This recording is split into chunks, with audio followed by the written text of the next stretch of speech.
Rodeo. Oh, muchacho, tu es sur le bout ou pas?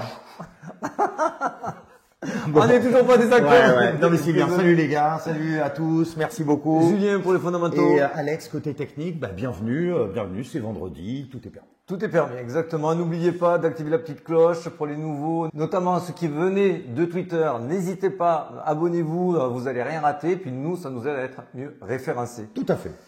Bon, on attaque le direct par ce qu'on va voir cette là, semaine. c'était quand même une semaine assez capitale et ce qui arrive aussi est capital, donc c'est plutôt pas mal. C'est parti, récap de la semaine.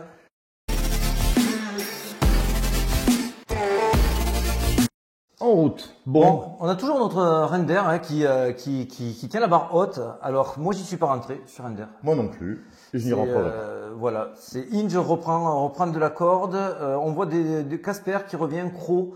Il y a quelques projets qui tiennent bien. Le marché est quand même un petit peu en souffrance parce qu'on a quand même beaucoup d'incertitudes sur le marché, ce qui fait qu'on a du rouge, du vert. Et aujourd'hui, c'est dans ces moments-là que je suis assez content parce qu'en fait, c'est dans ces moments-là où le marché peut-être donner une bonne direction que si tout le monde voit que ça va être bullish. Exactement. En plus, on voit que toujours la dominance est toujours haute. Donc, voilà, forcément, s'il retombe un petit peu, est-ce que ça n'a pas été une manipulation de nous faire monter, de reliquider, donc refaire mal sur les altcoins pour dire calmez-vous les gars. C'est possible. Exactement. En tout cas, ils ne font pas partir. C'est vrai qu'on va le voir, l'open interest a bien chuté. Mais l'info importante, c'est Trueflation et surtout le CPE. Donc Trueflation donnait un 3,96. Bon, c'était un début d'après-midi. On est vendredi pour ceux qui le regarderaient plus tard la vidéo. Effectivement, on a eu un 4,2 au lieu des 3,96. Alors, il faut savoir que Trueflation, c'est vraiment la vraie valeur qui est vraiment collée. Là-dedans, ils rajoutent des petites choses, ils font leur petite mixture. Ils font leur petite mixture et ils vous donnent un taux qui est entre 0,3 et 0,6 au-dessus de Trueflation. Donc, ce qu'on a vu juste avant, c'est qu'on voit qu'il y a quand même un écart entre 0,3 et 0,6 qui peut jouer sur le comportement. Exactement. Et bon, on va pas faire de la politique, mais c'est souvent quand ils veulent un petit peu calmer les marchés, ils vont s'écarter de la réalité du chiffre en disant attention, il y a encore de l'inflation, calmez-vous. Et quand ils veulent mettre un petit peu rassurer le marché, dire attendez, on va gérer les choses, ils se recollent un petit peu plus à la réalité. C'est pour ça que sur Twitter, je pensais pas qu'on allait avoir un 4.5 ou un 4.6. Je vous ai titré un 4.3 en commentaire pour certains. Même toi, je te l'avais envoyé sur. Et voilà, donc, mais je n'ai pas lancé de long quand j'ai vu le 4.2. Parce qu'en fait, comme on n'avait pas le consensus, vous voyez, ce case vide, et comme le consensus n'était pas affiché, ça pump si c'est en dessous du consensus. Donc, on n'a pas le consensus, donc on ne peut pas savoir si on est réellement en dessous, dans le consensus ou au-dessus du consensus. Et surtout, n'oubliez pas, le 3 mai, il y a le fameux, la Fed, les taux d'intérêt de la Fed, ce qui vont donner vraiment le là. C'est ce qui va donner potentiellement. C'est la raison aussi principale pourquoi je pensais que ça allait être pas 4.5 mais plutôt du 4.3 ou 4.2, mais pas du 4.5 parce qu'en fait, on l'a vu avec First Republic Bank qui est vraiment à l'agonie. Il y a d'autres banques, 186 tu m'avais dit. Oui, tout à fait. Il y a 186 banques qui sont un petit peu corrélées avec, qui peuvent faire effet domino. D'ailleurs, on en a une autre là qui vient de rentrer dans là-dedans. Enfin, First Republic Bank, oui, pardon, je confondais avec SVB, pardon. Et First Republic Bank, pourquoi il n'y a pas eu un sauvetage à la Crédit Suisse? Parce qu'en fait, aujourd'hui, le gouvernement US est vraiment sous pression. Il y a beaucoup de grandes entreprises, Coinbase, maintenant Kraken. Ils ont même attaqué Coinbase, je crois que je l'ai ici. Ah ben Coinbase, il les attaque. Et surtout, il y a des vidéos qui circulent de 2018, prof du Massachusetts MIT. Coinbase attaque la SEC, Kraken apparemment aussi Kraken, lui, il reproche à la SEC en fait de dire tu laisses les mauvais acteurs survivre, quitte à les défendre, notamment FTX, et les bons qui essaient de faire leur job normalement, tu leur tapes dessus. Donc Coinbase, Kraken, etc. Et donc toutes ces données-là sont pour mettre vraiment le gouvernement US sous pression et ça va passer inéluctablement par la baisse des taux peut-être pas dans les mois qui viennent, mais au moins le terminal rate arrêter d'augmenter les taux. Et c'est ce qui a été fait avec le feu rouge qui a été donné par First Republic. C'est si vous augmentez encore les taux, elle va tomber. Et elle a été lâchée, c'est un sacrifice utile. Alors après, j'ai pas bien compris ce que nous a dit Yannette Yellen du Trésor, qui a dit jamais quelqu'un est mort chez nous aux États-Unis. Vous inquiétez pas, il y a personne qui fait faillite chez nous. Bon, on va vite voir. Oui, de toute façon, l'histoire lui donne tort. Mais bon, pour revenir à notre fil rouge est que pour la Fed, c'était plus facile de dire non, finalement, on n'augmente pas les taux mercredi parce que l'inflation a baissé et ils ont pu le prouver en donnant aujourd'hui un taux plus proche de la réalité qu'ils ne le font d'habitude. Exactement. Ouais. Alors attention, n'allez pas lancer des trades avec ce qu'on vous dit. Ça c'est notre sentiment, parce que c'est d'ailleurs la probabilité aujourd'hui, elle est plutôt à la hausse de 0,25 mercredi. Oui, parce qu'on était dans les 83%, j'ai vu qu'on regardait là sur le CME tout à l'heure, 86, ça a remonté un petit peu, peut-être qu'on nous manipule là aussi, hein. C'est des consensus. 80% des... alors attention, c'est pas des gens, hein, 80% oui, des institutionnels pensent qu'il y a une augmentation de 25%. Oui, et Price, surtout, ils mettent leur argent, pas comme nous, on fait que discuter. Exactement. Même si bon, je trade par derrière. Ah bon. Donc voilà, ça c'est réellement notre sentiment. Donc on se mouille comme d'habitude. On se moi mouille. je pense qu'on n'aura pas les 0,25. Mais dans tous les cas de figure, soyons clairs. Mercredi, qu'est-ce qui va se passer? Mercredi, c'est soit on a tort, et c'est pas très grave, parce que si on a tort et que le terminal rate, donc le taux maximal d'augmentation est atteint, en augmentant une dernière fois à 5,25, donc en passant de 5 à 5,25. Derrière, il y aura le discours qui va dire, bon voilà, on a encore augmenté, mais pour assurer tout le monde et les banques, ça sera certainement une des dernières augmentations. Donc ça va rassurer les marchés et au final, le price action sera exactement le même que ce que nous on pense.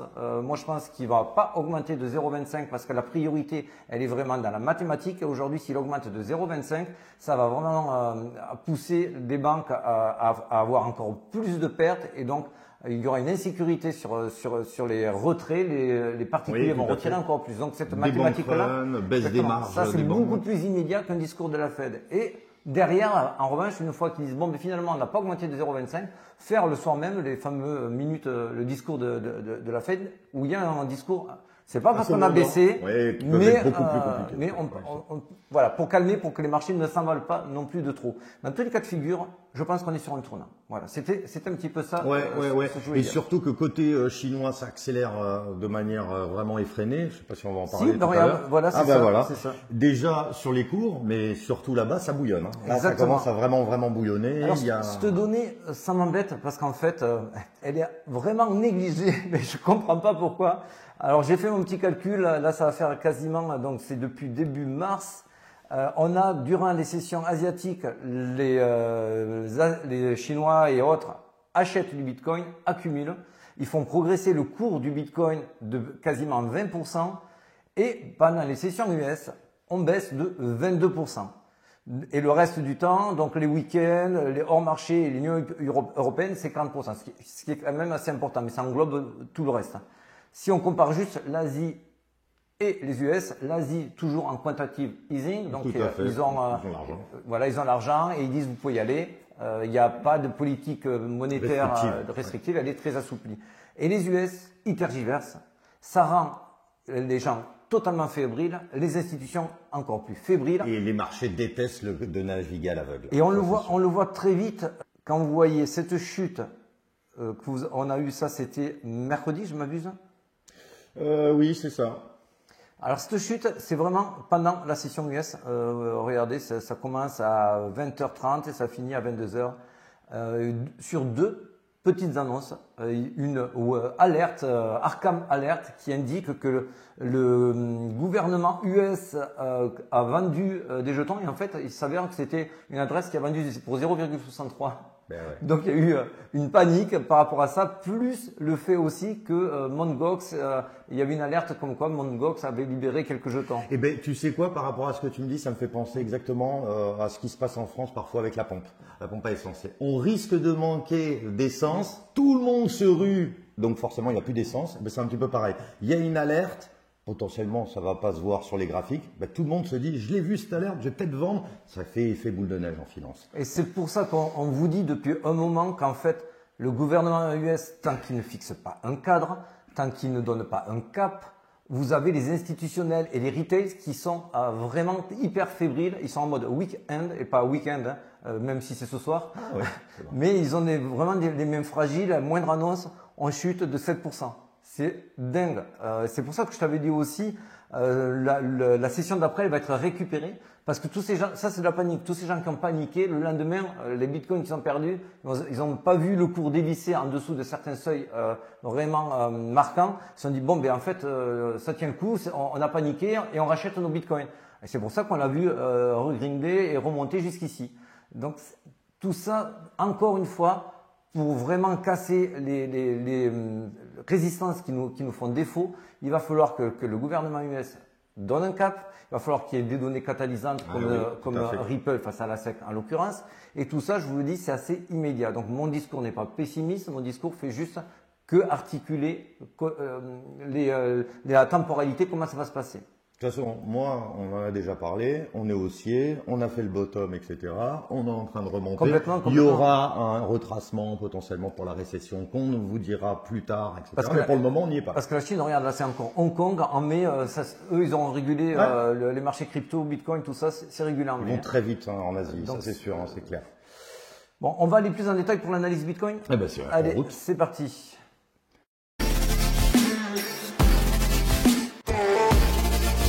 Alors, le grid remonte à 64. Alors, non mais c'est pas grave, parce qu'en fin de compte, ce qu'on se disait justement avant d'enregistrer, en effet, il y a le sentiment et il y a le sentiment que vous faites vous sur les marchés. C'est-à-dire que moi, je peux avoir le sentiment en disant on est à 30 000, c'est cool. Est-ce que ça veut dire que je vais prendre des trades? Pas forcément. Donc ça, c'est vraiment un pur sentiment, peut-être un peu subjectif, on va dire. Pour moi, en tout cas.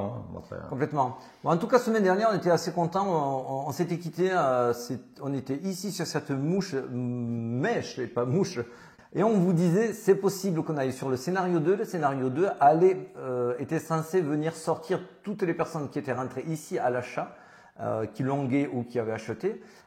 Et on vous avait dit, c'est quand même pas sûr, parce que ici, on aurait pu aller dans la zone des 25 000. Il y a toujours une zone d'imbalance en dessous et il y a toujours un trou dans la value. Le trou dans la value, rappelez-vous, c'est un trou d'air.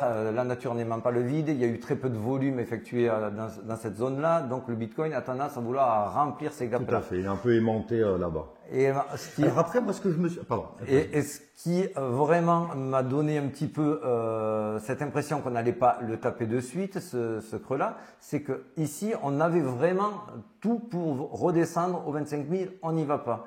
Ici, on avait tout pour venir aller le chercher, on n'y va pas. Là non plus, c'est pour ça que lundi, on s'est quitté en vous disant, je ne suis vraiment pas sûr qu'on aille casser ce creux-là et qu'on descende aux 25 000.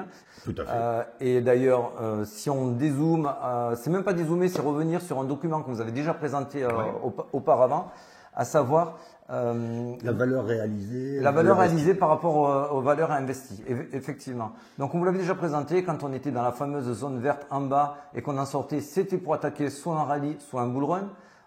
Et à chaque fois, ça a été le cas, que ce soit ici en 2016, que ce soit ici en gros, c'est la valeur qui est le plus matraquée par rapport au prix.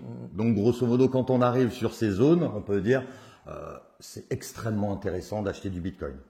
Et si vous regardez bien, c'est la fameuse ligne bleue qui est sous le tracé noir, qui est celui du Bitcoin, qui lui marque très bien les bottoms. Elle se compare à ceux qui connaissent, faites vos propres recherches, au CVDD, qui est aussi une ligne qui sont très très parallèles à celle-ci et qui indique vraiment des zones sur lesquelles on peut construire. Là ici, si on voit bien, on vient faire un rebond sur cette fameuse ligne. Donc c'est pour ça qu'aujourd'hui, pour nous, à moyen terme, bien sûr, c'est haussier. Bien sûr, on voit, je ne sais plus qui c'est qui m'a dit, on était dans un rising wedge. Ah oui, ok. Et non un falling wedge. Alors oui, je vais vous le tracer. Hein. Et voilà, donc là, je vous ai tracé le rising wedge. Effectivement, cette figure chartiste est valable. Mais comme on vous explique régulièrement, les figures chartistes, moi, je ne m'arrête pas à cela, même si je suis de formation initiale chartiste. Je recoupe toujours par d'autres données pour savoir si c'est celle-ci qui prime par rapport à une autre.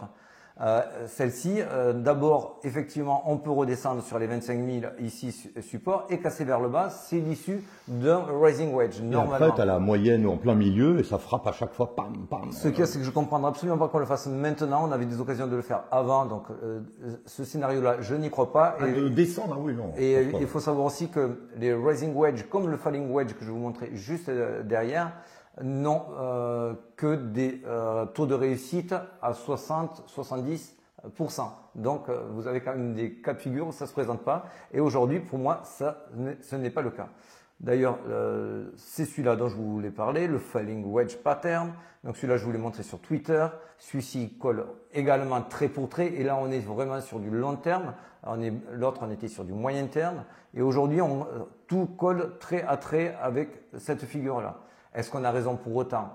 On ne sait pas. Est-ce que notre scénario s'est invalidé pour l'instant? Non. Donc pour l'instant, on continue sur ce scénario de cycle de Bitcoin qu'on vous a également présenté, où les A, B, C sont égaux, c'est les périodes, vous avez 13 périodes, 13 périodes, 13 périodes, et le XY est aussi égal. Donc est-ce qu'on peut s'attendre, comme à chaque fois quand on démarre cette période, à avoir un rallye, voire un bull run? Pour nous, c'est oui, c'est pour ça qu'on reste toujours sur ce schéma-là et non sur ce schéma-là. Et que à moyen terme, on espère effectivement aller sur les 42 000. Et là, à ce moment-là, on va en discuter. Oui, parce qu'après, il y a ce côté aussi récession. Il a purgé tout le temps de 2019 à 2020. Donc voilà, il y en a beaucoup qui voient ça. Nous aussi, on le voit, hein, puisqu'on est côté macro, etc. Mais on en a discuté tout à l'heure, je pense que ça va les intéresser. En effet, peut-être qu'il y a ce fait de tout le monde l'a vu, tout le monde sait qu'il y a le halving, etc. Donc voilà. Après, ça, on en parlera, au fur et à mesure pour savoir si on va répéter les mêmes cycles avec exactement les mêmes pièges et les mêmes bull runs. Ou alors on change de game. Et on verra. Voilà. Bon, là, vite fait, un order flow, je vous l'avais publié hier. Ça paraissait bon pour aller plus haut puisqu'on avait quand même un open interest, donc à savoir ceux qui sont sur des leviers qui s'étaient calmés. Donc ça permet au Bitcoin de respirer et de progresser naturellement sans être freiné par des gens qui jouent avec de l'argent qu'ils n'ont pas, pour expliquer l'open interest. Tout à fait. C'était en plus acheté légèrement, vous voyez que c'était en hausse sur le spot et avec une augmentation des volumes. Aujourd'hui, tout ça, ça stagne. Notamment, il y avait aussi une baisse des fundings qui montrait que les gens s'opposaient plutôt à cette hausse en le shortant. Donc tout ça était plutôt positif et aujourd'hui, c'est en train de se stabiliser. Donc au niveau de l'order flow, il ne nous donne pas de direction concrète aujourd'hui. Je pense qu'on va être dans une sorte de petit statu quo jusqu'à mercredi. Et mercredi, ce sera un game changer. Soit on a quelque chose qui va être un banger, soit ça va être mauvais. Pour nous, on est très optimiste. Il ne peut pas continuer comme ça à faire que monter. Voilà. Enfin, ça, c'est vraiment dans tous les cas de figure, ça sera ou 0,25 ou 0, mais ça ne sera pas au-delà. Non, ça c'est sûr. Et ça sera soit 0,25 avec un discours modéré, soit un 0 avec un discours dur. Ce qui fait qu'il n'y aura pas immédiatement vraiment des pumps de dingue. Ça sera très positif pour le marché, mais ça amènera quand même un cap qu'on attend. Tout à fait. Et ben voilà. On s'est tout dit? Bien sûr les amis. Bon, qu'est-ce qu'on se dit? Par contre, ce week-end, amusez-vous. Allez, dites-nous ce que vous faites. Parce qu'on y avait 9000 quand même. Oui, on l'oublie à chaque fois, hein, 29 000. Je vois beaucoup, même sur Twitter, en regardant, ça pleurniche, etc. Tranquille. Allez, on vous souhaite un bon week-end. Allez, ciao les amis, bye.